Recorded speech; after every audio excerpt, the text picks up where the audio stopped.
internet más estable. De lo contrario, me avisan, por favor, y a ver cómo nos movemos para poder mejorar la comunicación.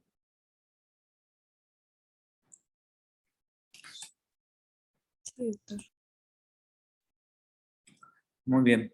Vamos a continuar. Entonces, uno de los puntos que quiero hacerles hincapié sobre este tema de estrabismo es pues, la incidencia general. Pues básicamente 3%, aunque no es una incidencia tan alta, pero de alguna forma multiplicado o proporcional con el número de recién nacidos y con la población general, pues entonces sí se vuelve un problema pues, bastante importante, ¿no? Y que en algún momento, pues nosotros siempre vamos a ver algún paciente con estrabismo. Siempre vamos a tener la duda de los pacientes pediátricos cuando veamos preocupados a los papás por algún problema de desviación ocular, y siempre vamos a tener pues la oportunidad de darle una referencia oportuna y principalmente, o sea, saber qué es lo que sigue en el manejo de los pacientes. El ver un paciente con estrabismo, pues bueno, un ojo hacia afuera o un ojo hacia adentro, pues yo creo que pues realmente puede ser valorado o puede ser diagnosticado de forma inicial como una endotropia o una exotropia por cualquiera, incluso aunque no sea médico, ¿no? Pero aquí lo importante es saber qué es lo que sigue, cómo se diagnostica, qué pruebas se le hacen y cuál es el manejo que se le va a dar a los pacientes. Entonces, por ejemplo, nosotros hacemos una representación de los pacientes que tienen estrabismo mediante la toma de 9 fotografías. La primera, pues, es una fotografía central en donde nosotros la conocemos como la posición primaria de la mirada. Y después hacemos las lateroversiones. Hacia el lado derecho, que son las dextroversiones, hacia el lado izquierdo, que son las levoversiones, hacia arriba y hacia abajo, que son las supra y las infraversiones, y después hacia arriba a la derecha, que es la supradextroversión, la supralevoversión hacia el lado izquierdo y la infralevoversión, la dextroversión y la infralevoversión. Entonces, recuerden, son versiones porque son movimientos combinados con dos ojitos. Entonces, por ejemplo, aquí, a grandes rasgos, en este paciente que tiene la posición primaria de la mirada, ¿qué me alcanzan qué se alcanza a apreciar? A ver, Carlos, ¿qué le notas a este paciente que tenemos aquí en la diapositiva donde tenemos la representación de las 9 posiciones de la mirada? ¿Qué le notas?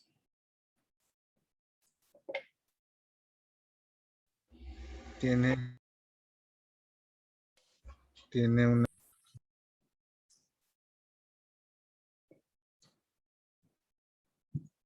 ¿Tiene un qué? Ay, no escuché, perdón.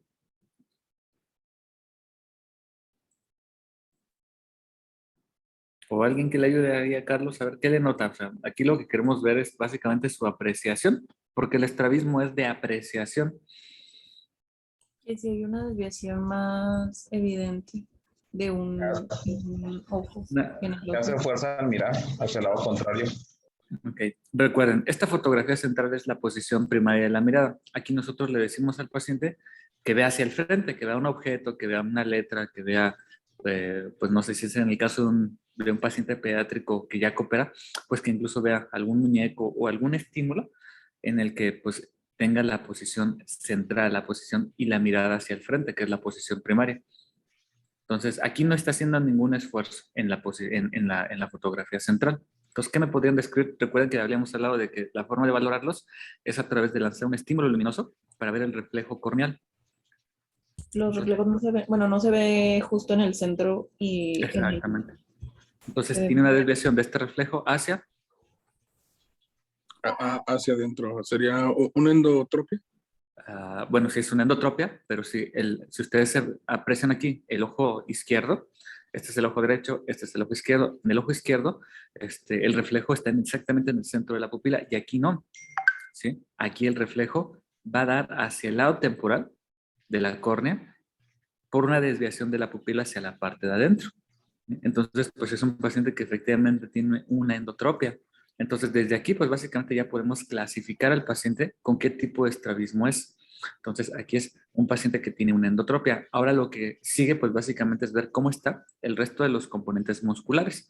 Esto lo hacemos porque hay pacientes que básicamente con el movimiento de la mirada vemos que tienen una hiperfunción de los oblicuos o de los rectos. Por ejemplo, aquí le pedimos aquí le vamos a pedir al paciente que mueva el ojo o que mueva los dos ojos porque son movimientos combinados hacia la derecha. Y aquí, ¿qué le logran apreciar? Que no, Se ven simétricos. Ajá. Se no, ven se ven simétricos. Son asimétricos. A ver, este ojo, ¿cómo está?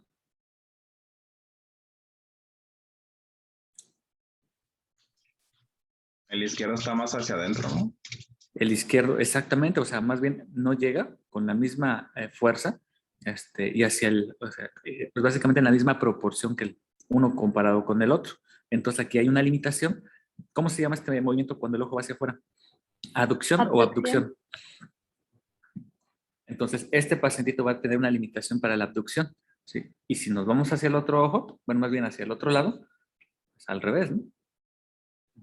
Tiene una hiperfunción del recto interno y entonces está haciendo un mecanismo de hiperfunción tanto del recto interno como del recto superior. Entonces, pues, tiene un aumento o un incremento en la aducción, ¿sí? Igual cuando vamos hacia arriba, hacia la derecha, pues también vemos cómo se limita y mueve con la misma intensidad que se mueve el ojo izquierdo. Y hacia arriba, igual, hasta parecería que este ojo se mete, pero básicamente es por la hiperfunción que tiene el músculo recto interno. Entonces, cuando ustedes escuchen hablar de que tiene una hiperfunción de los músculos, o sea, a esto nos referimos. La hiperfunción de los músculos rectos nos va a ocasionar que, pues, obviamente no tenga arcos de movilidad normales, ¿verdad? Iguales, simétricos. En el caso de cuando los ojitos se van hacia abajo, entonces este ojo se va hacia abajo sobre el mismo eje y este se va hacia abajo, pero obviamente va a tener el mecanismo de y lo mismo para cuando haga el movimiento de hacia abajo, de la infrodextroversión, es decir, hacia abajo y a la derecha. Lo que vamos a apreciar es que el ojito básicamente no se va a ir a la misma altura o con la misma intensidad que con el ojo izquierdo, e igual hacia el otro lado, ¿no? Entonces, esta es una forma de representación para cuando nosotros hacemos una valoración de los pacientes con estrabismo, ¿no? Esto pues básicamente es algo muy similar, en el cual pues vemos que el reflejo está ligeramente aquí en la orilla de la pupila y es como se hace la representación. Las versiones laterales, las versiones superiores, las superiores derechas, las inferiores derechas, las superiores izquierdas y las inferiores izquierdas. Entonces, esto hace que básicamente tengamos diferentes grados, otros que sean monocular. Es decir, o sea, hay pacientes que, por ejemplo, van a tener esto. Les haces la prueba, por ejemplo, es un paciente en edad escolar que pues a lo mejor aún no sabe leer, aún no fija muy bien, pero si ustedes alcanzan a ver, este ojo o este paciente está fijando con el ojo derecho. Y en cuanto cambiamos un estímulo, entonces el paciente fija con el ojo izquierdo y entonces este también tiende a desviarse. Esto se refiere a las variedades de estrabismo alternantes, que quiere decir que a veces se presenta con el derecho y a veces se presenta con el izquierdo y va a tener un poder de fijación con ambos ojos. Entonces, este tipo de pacientes tienen estrabismos en los que a veces se ve que un ojo se desvía y a veces se ve que es otro el que está desviado. Comparándolo con este primer paciente, este paciente siempre va a tener una desviación del ojo derecho hacia adentro, una endotropia. Comparado con este paciente va a tener una endotropia alternante, en el que en algunas ocasiones va a fijar con este ojo y en algunas otras ocasiones va a fijar con el izquierdo. Entonces, de acuerdo a lo que nosotros hemos visto hasta ahorita, ¿qué le haríamos a este paciente? Si nos llega, por ejemplo, a consulta por primera vez y nosotros le ponemos un estímulo y vemos que fija con un ojo, y luego le ponemos un objeto, le pulimos un ojo y vemos que fija con el otro, entonces, ¿cuál sería nuestro manejo así inicial? Les voy a poner opciones. A, cirugía. B, lentes. C, observación. O D, toxina botulínica. Lente sería, ayer había comentado que era primero refractivo. Exactamente. Entonces, por ejemplo, este pacientito es uno de los candidatos así ideales a que de primera instancia le hagamos un proceso de refracción. Ahora, normalmente les digo, hay diferentes formas de refracción. En los niños pequeños que aún no cooperan con letras y con examen de agudeza visual normal, entonces lo que hacemos es a través de la retinoscopía, que es pues, básicamente un mecanismo para poder neutralizar los reflejos de miopía y astigmatismo, determinar cuál es la graduación que son susceptibles a utilizar.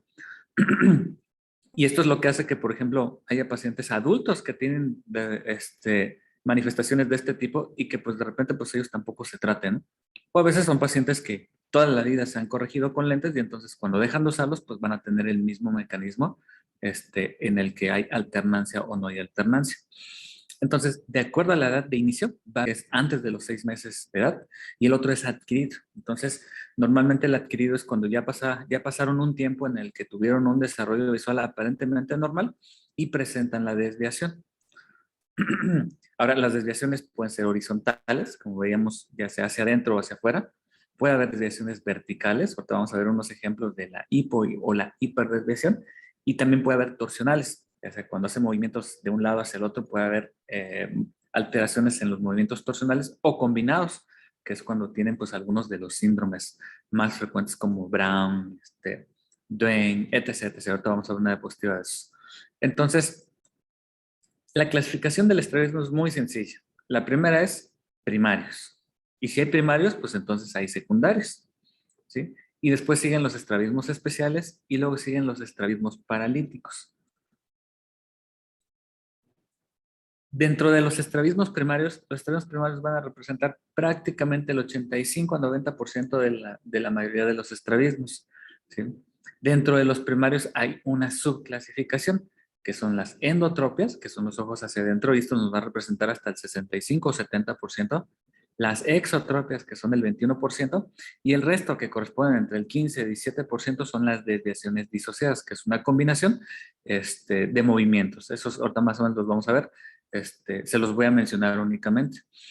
Entonces, la característica importante de los estrabismos primarios es que, una, son pacientes que no tienen una lesión orgánica ocular, y dos, que no tienen alteraciones de las ducciones. ¿Qué quiere decir? Que los movimientos con un solo ojo son normales. Hay tres tipos. Hay una que se considera como la no acomodativa. ¿A qué se refiere con la no acomodativa? Que el ojo siempre va a estar permanentemente hacia adentro, ¿sí? Y que pues básicamente pues no va a haber forma de corregirlo mediante tratamientos conservadores, ¿no? Después sigue la parcialmente acomodativa, que es la que sí se va a acomodar con los lentes. Y después sigue la tercera, que es la acomodativa, en la cual tiene corrección con lentes y ese va a ser su manejo. Ahora sí me dicen, ¿y qué caso tiene dejarles lentes a los pacientes que tienen una desviación bastante notoria o que se ve que no van a tener mejoría? Bueno, siempre es bueno darles la oportunidad a que con tratamiento refractivo logren una mejoría importante. ¿Por qué? Porque a veces nos llevamos sorpresas.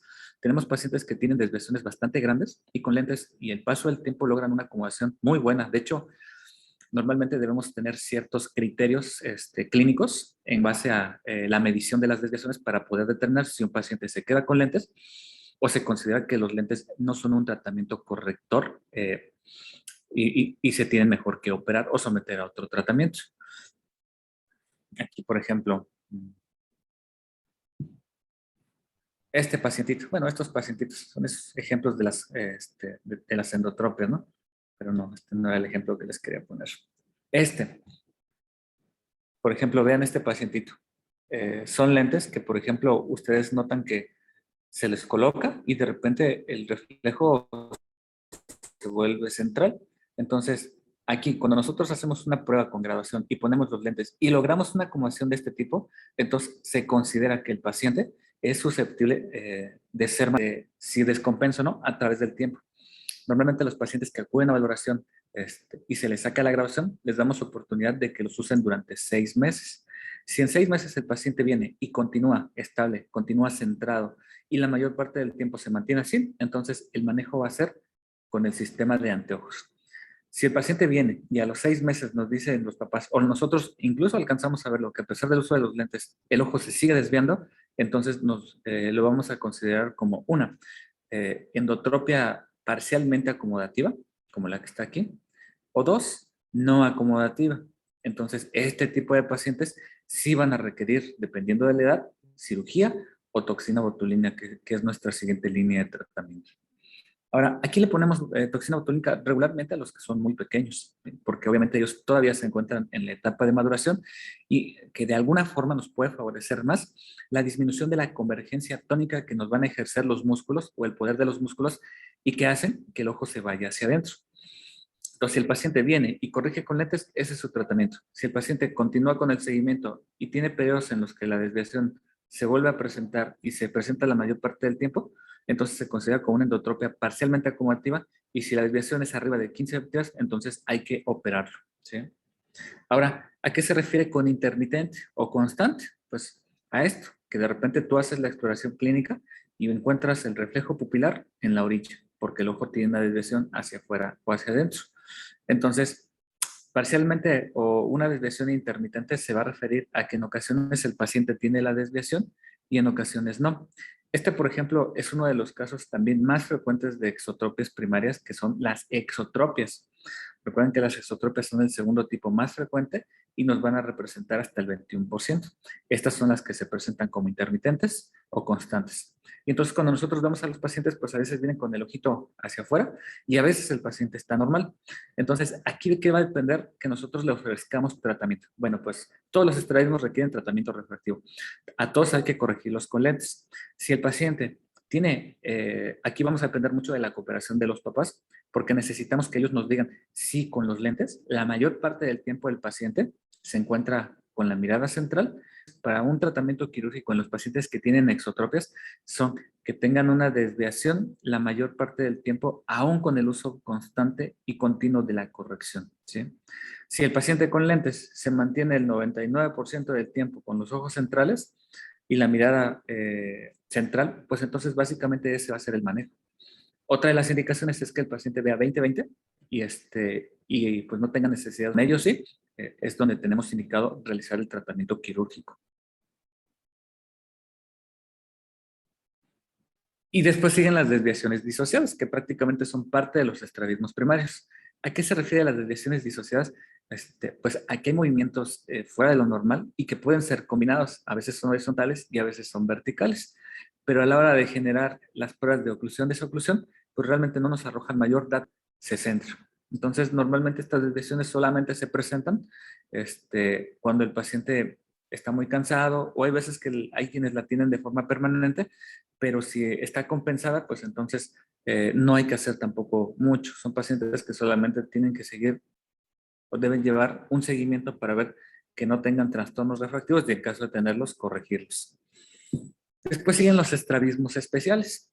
Los estrabismos especiales se refieren a una combinación de alteraciones en donde vamos a tener restricción muscular, pero no solo por aumento de la convergencia tónica, sino principalmente por la formación de fibrosis a nivel muscular. Entonces, dentro de los estrabismos especiales pueden presentar el síndrome de Duane, el de Moebius, el de Brown, estrabismos fijos, y otros que incluso pues prácticamente son muy raros, pero que se van a caracterizar, una, porque las ducciones están alteradas, dos, porque estos sí van a tener una restricción mecánica, o siguiente, porque van a tener anomalías en la inervación. Por ejemplo, el síndrome de Duane se va a caracterizar porque aquí va a haber una inervación anómala. Cuando se van formando los pares craneales, recuerden que el 3, el 4, el 6 son los que tienen el control de los movimientos oculares. De repente, en algunos pacientes van a tener el desarrollo de fibras anómalas, en donde el tercero le va a dar algunas fibras a los músculos rectos externos. Entonces, de alguna forma se combinan las inervaciones y van a tener movimientos pues demasiado restrictivos. Y pues bueno, estos pues básicamente a veces se operan, a veces no, dependiendo del tipo, ¿no? Por ejemplo, este es un ejemplo de un paciente con síndrome de Brown, en donde hay una limitación de la elevación en la abducción. Aquí, por ejemplo, le pedimos al paciente que eleve la mirada y el ojo se queda congelado. Entonces, aquí pues prácticamente lo que tenemos que hacer en este tipo de pacientes pues es hacer una cirugía en donde se liberan los tendones y trata de limpiarse lo más que se puede el músculo, porque a veces está pegado directamente a la fascia o está pegado a la esclera, y entonces como es un proceso de fibrosis congénita, pues la verdad es que el resultado es muy, muy, muy variable, ¿no? Hay quienes operan y solamente ganan un poquito de movilidad, pero pues bueno, son defectos que incluso son considerados hasta congénitos, ¿no? Y después siguen los estrabismos paralíticos. Este va a ser el tema de mañana.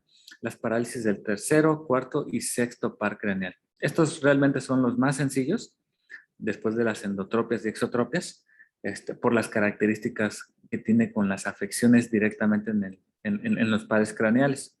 El manejo mañana ya discutimos ahí con respecto a ellos, pero básicamente nos van a afectar el tercer, cuarto y sexto. Y después siguen los estrabismos secundarios, ¿sí? Que pueden ser las endotropias secundarias y las exotropias secundarias. Normalmente las que son secundarias son porque tenemos lesiones orgánicas oculares. ya sea, por ejemplo, un tumor, algún trauma, alguna cirugía, etc, etc, etc. Entonces, estos que se presentan secundarios a un proceso, ya sea inflamatorio, infeccioso, quirúrgico, entonces estos pues ya se van a tratar diferente, ¿no? Muy bien. Entonces, a ver, de acuerdo a lo que hemos visto, tenemos un pacientito de 8 años de edad, el cual pues nos acude o nos los llevan, porque ellos no acuden, ¿verdad? Nos los llevan a consulta porque tiene una desviación ocular que le nota la mamá desde los 3 años de edad. Entonces, de acuerdo a lo que hemos visto, a ver, Irene, para empezar, ¿cómo clasificaríamos? O sea, ¿qué tipo de desviación le notas? ¿Lo revisas? ¿Aún no coopera para la agudeza visual? Entonces, le pones el estímulo luminoso y tienes esta imagen. Entonces, Pues en el ojo izquierdo, no, perdón, derecho, es una endotropia, doctor, en la imagen de arriba y ya abajo se ve corregido con el ok, tratamiento de... que pasemos al tratamiento. ¿Cuál es el ojo que está desviado? Este es el derecho y este es el El izquierdo, perdón, es que me confundo. sí, sí, siempre derecho, izquierdo, ok. Pero entonces sí, o sea, entonces tiene una endotropia, ¿sí? Entonces, de acuerdo a la clasificación, se los pregunto porque normalmente les pongo casos clínicos, ¿eh? Entonces, de acuerdo a la clasificación, si es primario, secundario, desde los 8 años y la mamá se lo notó desde los 3 años. Entonces, ¿cómo se clasifica? ¿Como congénito o adquirido? Como congénito, Ok, perfecto. Sí, pues sí, efectivamente es congénito, ¿sí? ¿Y qué tipo de estrabismo es? ¿Primario o secundario?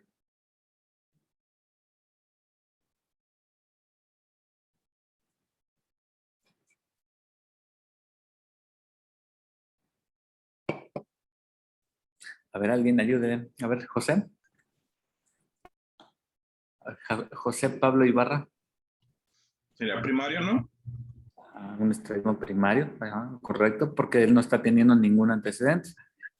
A menos que diga la mamá, lo operamos, tuvo un trauma, una fractura de base de cráneo, bueno, pues entonces ya pudiera tener algo, pero si no tiene ningún antecedente más, que le notaron la desviación de forma repentina y muchas de las veces pues los bebés estaban así, ¿verdad? Pero pues no se le notaba mucho o pensaban que conforme fuera creciendo se le iba a quitar. Y se los comento porque es muy común. Tenemos pacientes que, por ejemplo, llegan a las revisiones en donde dicen que pues ellos tenían seguimiento en pediatría y que pues les dijeron que más o menos a los 5 años, o sea, se les iba a enderezar el ojo, ¿no? Pero pues entonces ya recuerden, 6 meses de edad, fijación. Si no hay fijación en esa época, en ese tiempo, entonces hay que referirlos. Ok, entonces sí, efectivamente es un estrabismo endotropia congénita que pertenece a los primarios. Ok, entonces tú dices, ah, ok, de acuerdo a lo que sigue, pues vamos a mandarlo para que le hagan las pruebas de lentes y después tú ya lo ves y regresa así con sus lentes así centradito como acá y le tomas una foto. Entonces, ¿qué tipo de endotropia es? De acuerdo a la clasificación que acabamos de ver. acomodativo. Es que, ay, perdón. Es ay, doctor, ¿cómo fue la pregunta? Que de acuerdo al tipo de endotropia, ¿sí? Que tenemos, que se corrige con lentes, ¿a qué clasificación pertenece? O sea, para ponerle apellidos, si es una endotropia congénita. Acomodativo. La acomodativa. Exactamente, acomodativo, ¿sí? Entonces, pues ahí está el diagnóstico. Tiene una endotropia congénita acomodativa hasta el momento. Entonces, el manejo con este paciente va a ser su uso de lentes. Lo que nosotros hacemos es darle seguimiento y ver cómo se encuentra la capacidad visual. Cuando el paciente empieza a utilizar lentes desde muy temprana edad, cuando no va a cooperar para las pruebas, pero el ojo se endereza, entonces le vamos a dar seguimiento 6 meses, cada 6 meses, hasta que coopere para hacer una prueba ya totalmente fidedigna de capacidad visual.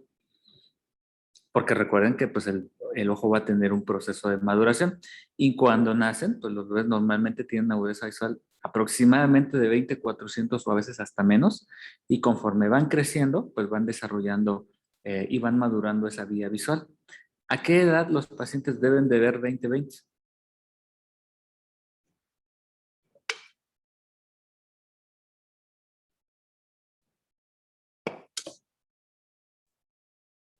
aproximadamente a los 6 años, ¿sí? Aproximadamente. La mayor parte de los pacientes pediátricos a esa edad ya deben tener un desarrollo visual. ¿Cómo, Pues, doctor? a los 6 años de edad, ¿sí? 6 años de edad. Ok.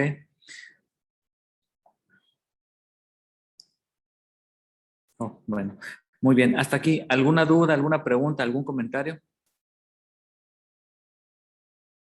No, doctor. Ok.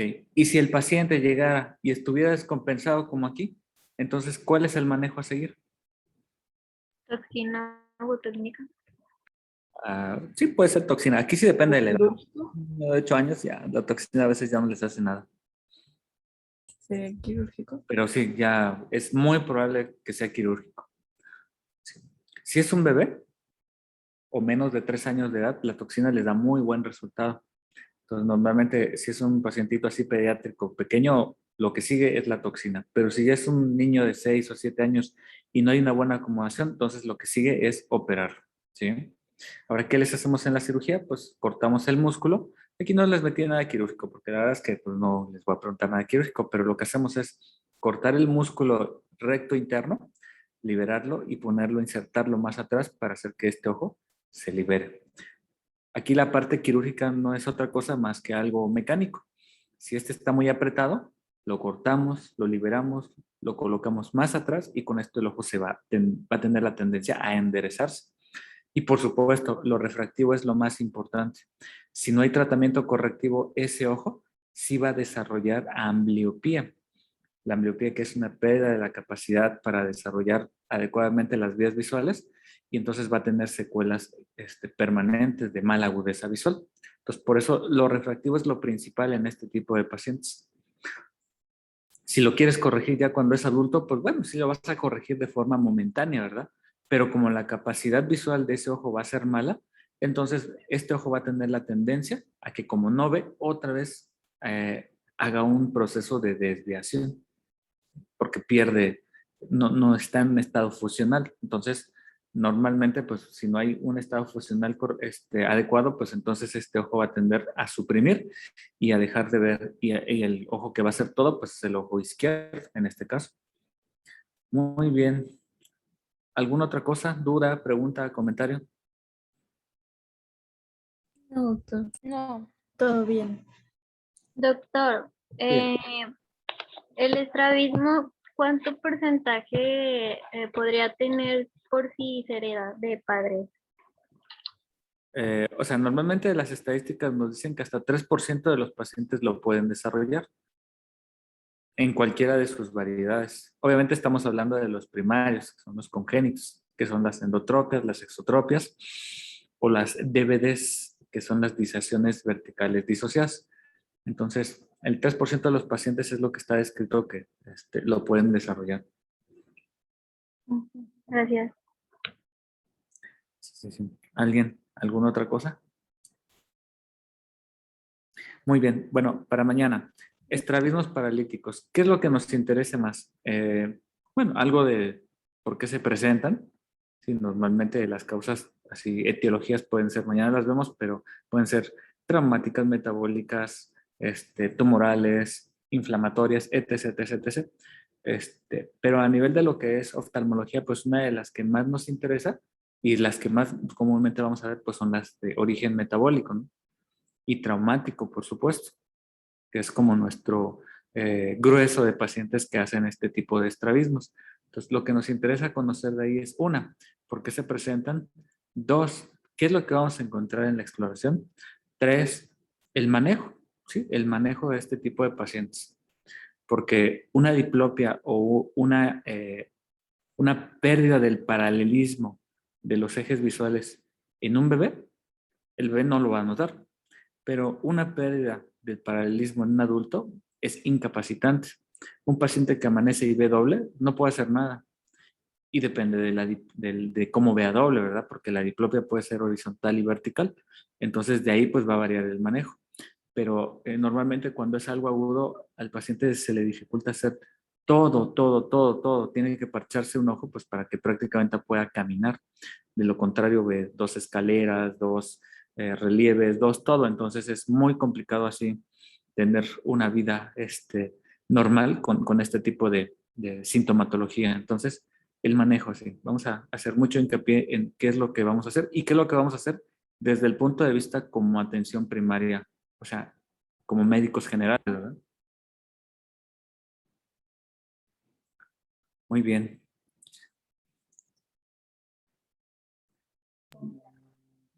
Doctor, una pregunta. Sí. Nosotros somos del equipo 3 y nos tocó el tema de queratitis. ¿Vamos a agregar todos los tipos de queratitis o van a ser en especial algunas? Bueno, normalmente las que nos interesan más son las infecciosas, ¿sí? Porque hay por bacterias, por hongos, por virus. Esas. Muy bien, doctor. Gracias. Ok, perfecto.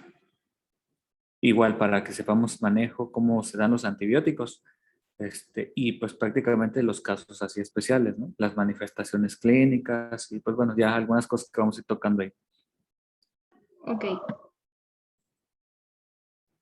Muy bien, pues entonces ya nada más era el complemento porque ayer estaba muy mal la conexión ahí de internet y pues ya no pudimos terminar, pero pues entonces mañana el equipo que sigue, por favor, ¿sale?